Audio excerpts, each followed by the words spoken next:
Olá, estamos aqui em Dubai com o nosso presidente da CUFA de Dubai, o Vinícius CUFA Global, e o nosso amigo que é o diretor de eventos e esportes de Dubai.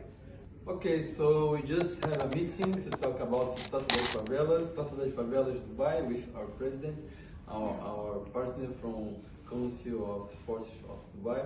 So the object here was to speak about CUFA, to explain Taça das Favelas concept, but also to talk about Taça das Favelas Global, that they are trying to host the Taça das Favelas Global event here. So, só dizendo em português, vamos fazer o Mundial da Taça das Favelas e Dubai é forte concorrente para fazer o evento aqui, hein? How you think the opportunity to connect Taça das Favelas with this competition, but also how you see and what do you think about the global competition of Taça das Favelas?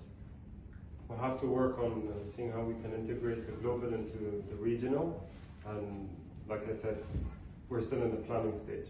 Vamos para cima, então. Vamos embora, vamos trabalhar. As we say, inshallah. Welcome to Dubai.